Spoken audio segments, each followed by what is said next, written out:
Union Public Schools is kind of this gem in the middle of a lot of chaos. We need to teach a little more general in some of those areas. Because unfortunately, we don't know what's going to happen next. You can be an electrician, you can be a plumber, you can be an engineer. He saw a student one day and he had popped up his trunk and he had all of his HVAC things in the back of his trunk. And he goes, "Oh, I'm going to be certified even before I graduate." Is education really important to you in Oklahoma? "Oh, yes, it's really important," is the response. So if it's so important, how are we funded so low? One of the questions is, well, tell me about the schools. If we're at the bottom of education, why am I going to want to bring a company here? What is the future of education going to be? We need you to learn how to think.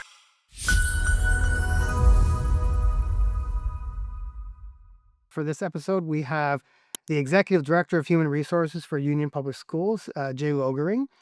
Thanks for being with us here today. Thank you, Lawrence. I had my first exposure to Union Public Schools was I worked with Dr. Laura Latta, who is the Executive Director of Tulsa Higher Education Consortium and a proud, graduate of Union Public Schools and has been a teacher and Teacher of the Year. Before we went on camera, we were talking a little bit about some of the meetings that you were just coming through and some of the challenges that you're facing. Union Public Schools, what I've learned is kind of this gem in the middle of a lot of chaos. And I'd love to understand, especially from a people and talent management perspective, how that gem was created, because it's in chaos. You have a lot of different areas, a lot of different things going on, but you seem to have found a sweet spot and have made something work and sustainably work. So maybe tell us a little bit of your thoughts on that. Yeah, no, thank you. A lot of the things that we've done at Union really comes down to our culture. The goal of Union is to engage our students and help them be successful. And along those lines, it's blossomed into how do we make our staff help these students and help them be successful? How do we get the right people on the right bus so that we can help the students the best that we can? So how can we recruit the best teachers, give them the liberty to be able to teach with a broader aspect and not be pigeonholed that you must do it this way, but allow them to engage in their professional career, that they own that and they know they're a part of helping those students really succeed. So it's been really good to be able to develop that over the years. We talk about the Union way when you work at Union, and you can't experience it until you've been a part of it. Okay. But anybody, and you could ask Dr. Latta as well, tell me about the Union way, and she could say, "I'd love to explain it, but you have to experience it." But she knows what it is. And anybody who's worked at Union understands that. They understand that we are all connected. It doesn't matter if you're driving a bus, to working in accounting, to being in the classroom. We all understand our goal of we're all helping kids in some way. With frequent change, whether it be through technology or just rotation of teachers who find other opportunities, because you also, as you create this wonderful culture, you also create a breeding ground of talent, right? So people, if they're looking to poach good teachers, they're gonna go to you, right? Or they're gonna go to your district and try to take that away. How do you keep people? Our retention strategy really focuses on a couple of things. We want our teachers to feel collaborative. We give a lot of collaboration time with their colleagues, a lot of freedom to teach in their aspect and how they feel it can best communicate to students. We have tuition reimbursement. We want them to be able to go further their degree, whether you're a teacher or working as a staff at Union. And that's the other piece we try to do. We try to encourage our staff. "Oh, you might have started out with us as a substitute or an aide, but I want to get my degree and become a teacher." And we have pathways for them to be able to do that, to try to be successful and then to retain them. We do lose some great people. Dr. Latta is one of them. We tried to convince her. She's amazing and has lots of opportunities, but we also want them to succeed in the greater world. She had so much to offer for what she's doing now, which is wonderful, but she still remains connected. She still comes back to us and helps us with trainings and different things for our staff, knowing that she's helping develop the next generation for Union. So how do you think of that long term wise, right? And I say this in the sense of, especially if you're managing the program yourself. It means you have opportunities to define what is included in the programs, what are included in the benefits, and so forth. Um, how do you and I want to use this to translate into, beyond union public schools to any employer, so to speak. How do you define or how do you understand what are the needs of your employees? Is it as simple as just saying a survey or, I mean, talking to them or It's a little bit of both. We have 2 employee unions at district, our teachers and then our support union. Mhm. We meet with them at least every other month, talk about issues, concerns. At the same time, we also have a great relationship. Any of our employees, if they have a question or have a problem, they're supposed to call us. "Hey, I'm having a problem with a prescription," or I okay, my all right. doctor's saying this. They don't call an 800 number. They call my staff in my benefits office. A shout out to my amazing benefits manager, Brandy White. She manages the program beautifully and helps all of our employees get through all the obstacles they may face. So our employees not out there dealing with benefits themselves. They've got a resource within our district to help them personally to walk through it. I don't understand this. Well, let's take a look at it. Oh, your doctor double charged you. Or no, this is correct and here's why. And it's not, oh, I've got this, EOB from a doctor and it makes no sense to me. So we're able to do a lot of things like that that really connects the employee to what's happening and they have resources to feel comfortable with that. I can't help but thinking that your prior experience, somewhat in the private sector, has helped to contribute your ability to kind of, drive a lot of what you're doing today, right? It is somewhat unique, right? It's working, whether it's working well or not is almost a non-issue. It's working great, but I wonder is how do you rate your experience and what you've learned from the private sector, and how did you translate that with all the guardrails and somewhat restrictions that you have, in working in the public schools? Yeah, from the private sector, and I've been in human resources over 30 years now. I went into it intentionally. Like Mhm, that's not a lot of people go into HR or they didn't in that time intentionally. They kind of fell into it. mhm. But I went into it intentionally, and I found in the private sector if I could help connect employees to what it is we're doing as a company, whether it was at PSO or Whirlpool or with Cancer Care Associates, if employees understood what we were doing and how their job connected to it and how they're contributing to what our goal is, that made a better connection. And I was able to take that, to Union, who was already doing a really good job of that. Mhm.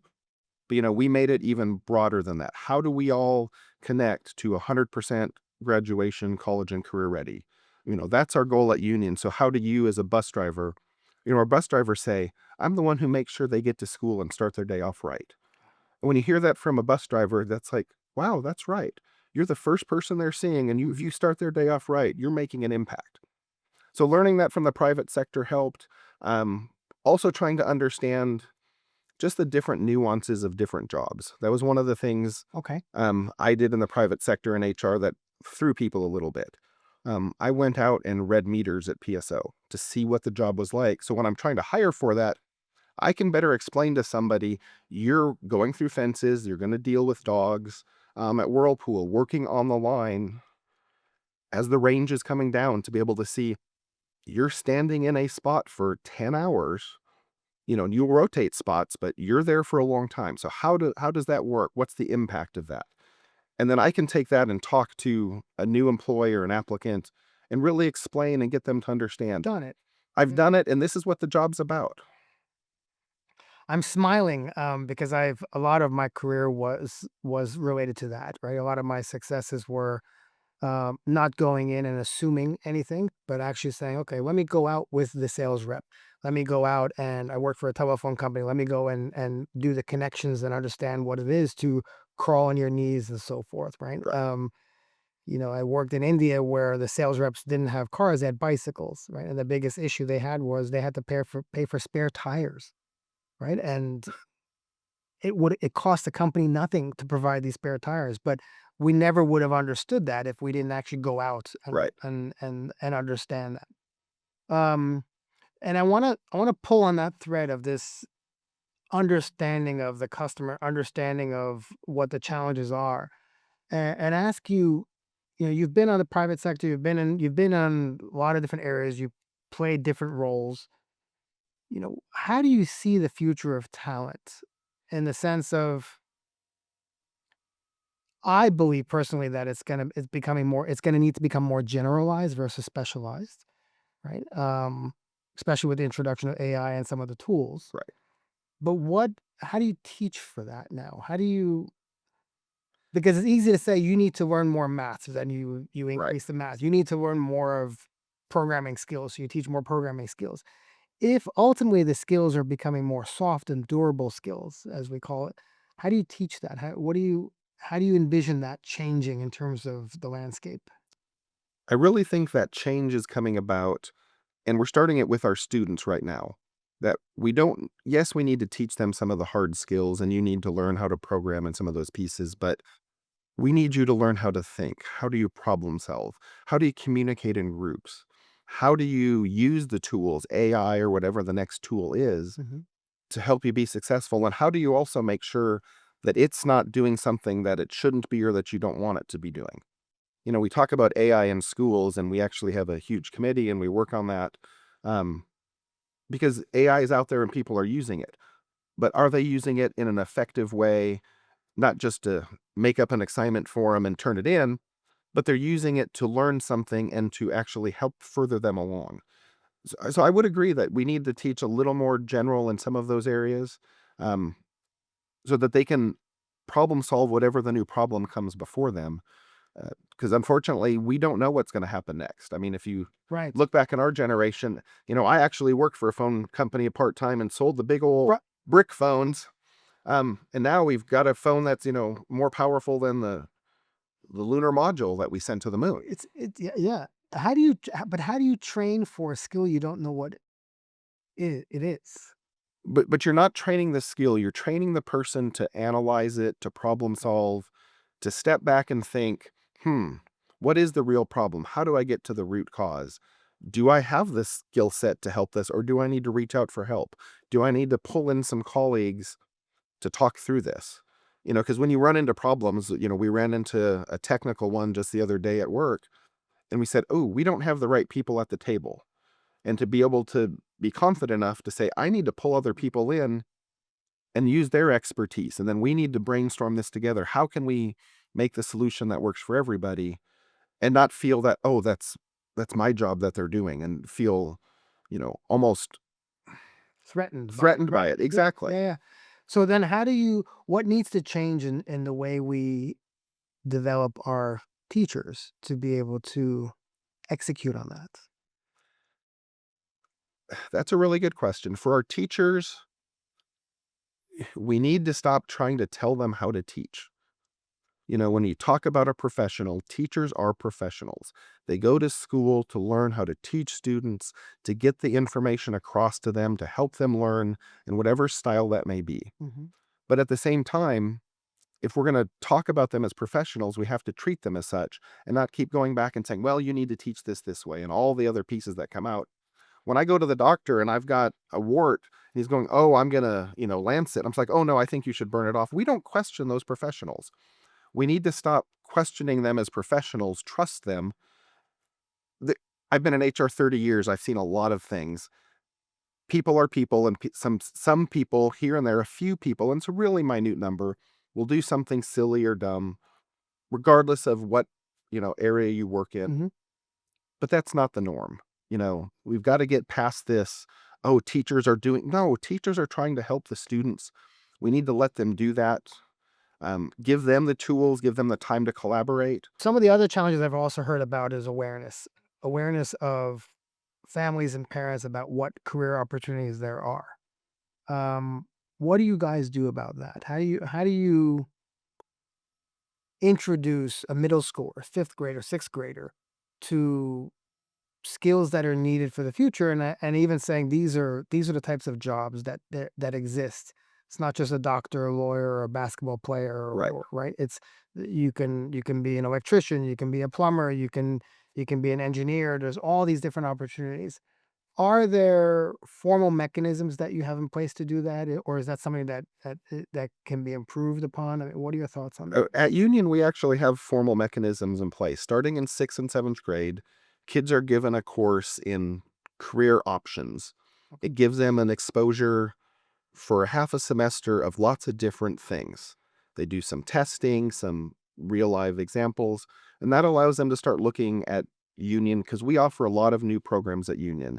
We have a construction program, we have a medical program, we have an HVAC program. Um, When do those start? those start in high school. Okay. Um, so those start early, and we also have um, a program where you can graduate from high school and have an associate's degree. Okay. So we have an early college high school program at Union where you can take courses and you apply in 8th grade. And if you're looking to go the college route, you can you're taking actual college courses, and by the time you graduate high school, you You're two also years in. 2 years in, you Wow. already have an associate's degree. And you pay $100 a semester for that. Hmm. So, and we've worked with TCC, and they've been amazing. And a lot of schools have now been adopting that and working with TCC off our model. We are on our 9th year now Okay. of that program. Um, and it's amazing when you get to talk to students who didn't think college was an option, but they took those things early. Teachers helped identify them, said, you need to talk about this, see if it's interesting for you. And then they apply to the program. And now those students are coming back, having graduated from college. One of them is finishing his medical doctor degree, and he's going to be a medical doctor. But he started that program. He goes, I was that far ahead. Hmm. And to come back and say, nobody in my family's been to college. And now I've already been through and I was able to find all these amazing opportunities. But our goal at Union isn't just, oh, you're going to college. There's other options for Sure. all students. On that, you mentioned HVAC. So Mhm. why HVAC? I'm curious. I have thoughts on that, but I'm very curious as to. Well, and it's beyond that. It's electrician, Yeah. construction, HVAC. And what we've done is we work with a lot of community partners. Okay. Um, we go out and find out what is it that you need out of the workforce. Okay. We partner with the city of Tulsa and As a high school. as a high school. Okay. So when our kids graduate, what do you need? Oh, I need mechanics. The city of Tulsa has a great program. We have 12 or 15 students right now who work with the city of Tulsa in their mechanic area. They go over there regularly, get paid doing that while they're interning with the city of Tulsa in their mechanical bay and learning the skills to become a certified mechanic. And so they're graduating from high school already well on the way to having their certifications of HVAC, of all those types of things where they have a career and a future and they see that. You don't have to go to college for it. It's a very so I mentioned to you off camera earlier that I spent a number of years outside the US, about 9, 10 years in Switzerland, for example. It's very similar to a European model of saying we need to get the kids very early on exposed to practical hands-on training that relates to a specific job or a set of jobs. Right. Um, why isn't that why don't we do that everywhere? That's a great question. Um, the problem is you've got to have a lot of time, a lot of money. We've gotten a lot of great companies that have come in and some great grants that have helped us set these programs up. But as you get them going and people start realizing, the Tulsa Builders Alliance here in Tulsa has been great saying, wow, this is really good. Your construction program's bringing out some really great, applicants for us. Here, let's help invest. Oh, we've got some old equipment that we're not using. Let's donate it to you so that you can use that as a training tool. Right. And so those type of connections need to happen more. I don't know why it doesn't happen as much, but it does take a lot of energy and a lot of effort for somebody to get that going. And then to sustain it takes a lot of energy too. You can't just set it up and it just runs on its Sure. own. Sure. You got to continue the relationships, with the community and making sure the students are out there. Our former superintendent, Dr. Hartzler, had an amazing story. He saw a student one day and he had popped up his trunk and he had all of his HVAC things in the back of his trunk. And he's like, "What's all that?" And he goes, "Oh, this is I'm going to be certified even before I graduate, that I can actually get a job." And he was just so excited because he didn't think that would be an opportunity for him. Hmm. And so we're making those connections with those students to see that they have a future, in trying to, make them successful. And that's what our teachers do. They help them be successful, whichever way they may want to go. How do you education has predominantly often been under-resourced, right? So you or at least resource constrained. I don't wanna necessarily say under-resourced, but resource constrained. How do you prioritize that? Because it is, you've done a lot of things as a public school, you've done a number of things right, and it's going in the right pathway and very aligned with what, at least when I talk to employers, what they're looking for in talent, right? How do you continue to prioritize that? And what is your advice to others, whether it be schools or small companies that are trying to build initiatives and programming, um, in terms of prioritization when you have significant constraints on resources? A significant constraint on resources is the definition of education in Oklahoma. Um, One of the things when I try to talk to legislators and other people, they say, "Oh, there's too much in administration." Well, in Oklahoma, we're restricted to less than 5% of our cost in administration. They're saying, "Oh, administration's bloated in schools. There's too much spent." There's not too much spent on it because it's actually tracked. And that's the frustrating thing when you hear legislators say that. They have access to all that data that we do because every little thing that we Yeah. put in is tracked. And anytime they say, "Oh, it's bloated," no, it's not. We don't spend money on those things. But then the other part is 85% of my budget that I can spend on salaries and things is on salaries and benefits. So when we're making a decision, we have to be very strategic on where that money goes. How do we make the most use of what resources we have? And so when they do something, "Oh, we gave a teacher raise." That's great, but when that teacher raise came through, the legislature didn't allow for the additional money for the excuse me, the legislature didn't allow for the Medicare and FICA and other things we have to pay. Right. So while I gave you an extra 5,000 as a teacher, me as a district have to pay $750. I've got to come up with that money somewhere. Right. And so I've got to Mm. take that from somewhere else. So now I'm 85% salary and benefits. I have to cut a position to Yeah. do that. The year they gave the five or $6,000 teacher raise, I cut 29 positions. Now, those weren't people; those were somebody retired and we didn't fill the position. But then we have to make the strategic decision. Normally, you've got 25 kids in your secondary class. You're going to have 26 to 27, maybe 28 now, because I had to cut a teacher and those kids had to go somewhere. Mhm. So, if Oklahoma was really interested in stepping forward, if they would put a little bit more money behind that, then I have more resources to lower the classroom numbers to help the teachers be more successful, to feel less stressed. I would retain more teachers because they're overworked and stressed just on the amount of things they have to do. And oh, you only get two more kids this year. Well, if you get 2 to 3 more kids in 6 classes, that's 18 more kids, 18 more students you're Yeah.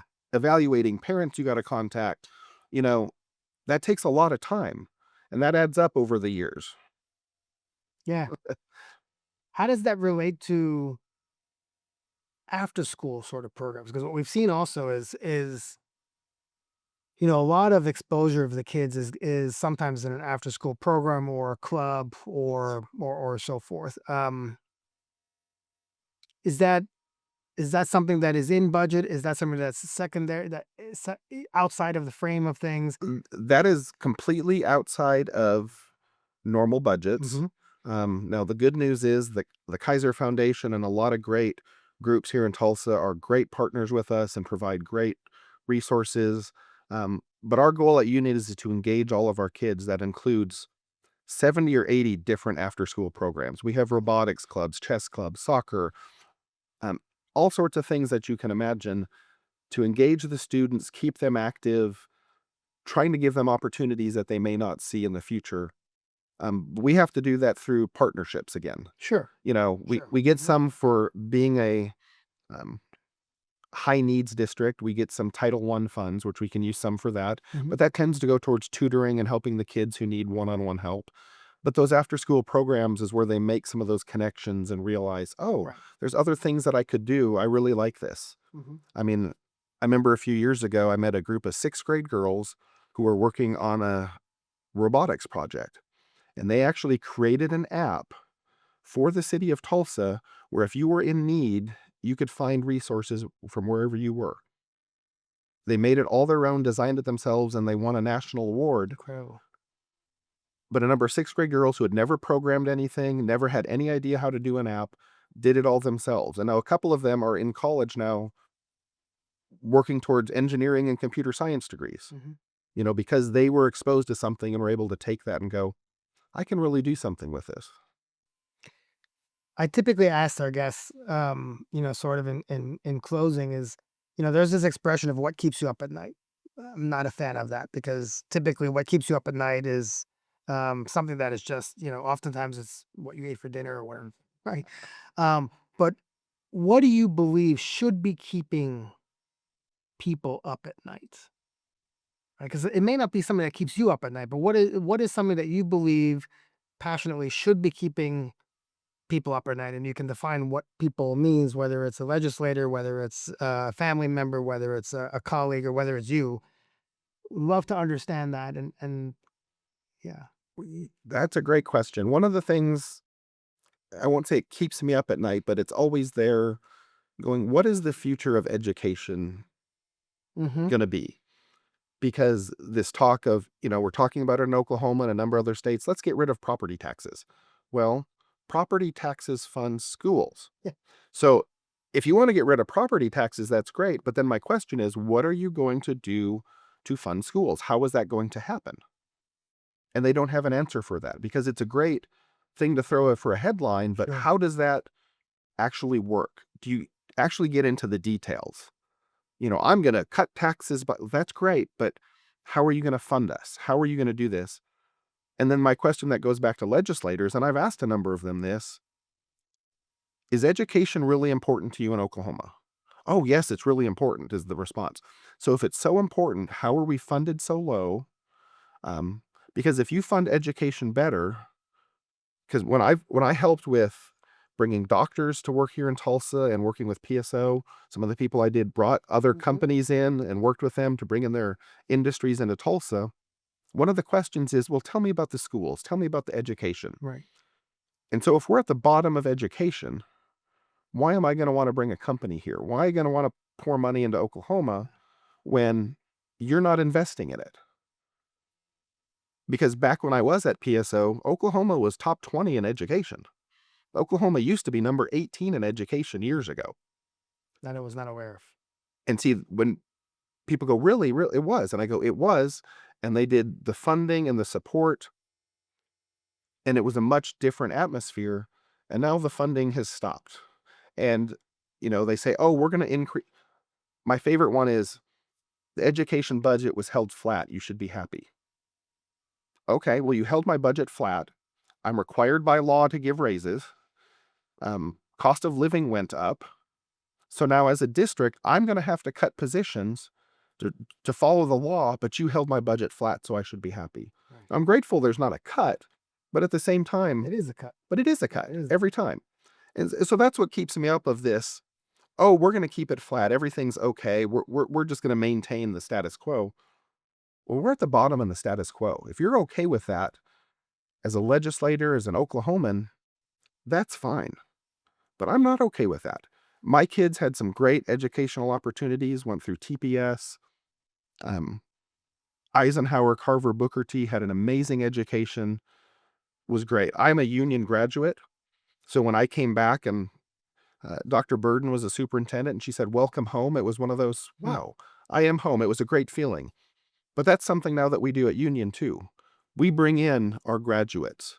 They come back to us because Mm. they know what it is to be a part of Union. Um, and so that's the connection we try to bring back, while we're trying to deal with everything out there that people aren't supporting education and it's not that big of a deal. Well, it is. And then the other piece that is frustrating in education, when you hear the thing about, um, vouchers for private schools. Oh, we've got private school vouchers. It's helping all these students. Well, this last year, over $250 million went into vouchers. 97 million of those dollars went to students whose parents made more than 150,000 a year, No. and less than 6% of those students were ever in public school. Hmm. So there's over 10,000 students who weren't in public school, never have been in public school, and are now getting additional money to go to private school to help their education, to give them a better education. Hmm. That's not right. Now, the lower end incomes, that's great. I can see that. But when these people are making hundreds of thousands of dollars and getting tax credits that money's coming from Oversight is schools, not there. Yeah. the oversight's not there. And then unfortunately, the legislators, oh, we're helping making school choice. They've always had school choice. Because if you go to the private schools in the Tulsa and Oklahoma City area and you look what their tuition was before the vouchers and what it was after the vouchers, it went up the same amount as the vouchers. Mm. So they didn't actually save any money, but those schools got more money. Yeah. But it came from all of our public schools. Yeah. What are and this will kind of be kind of final question. What do you believe are the biggest skills that will be required for the future?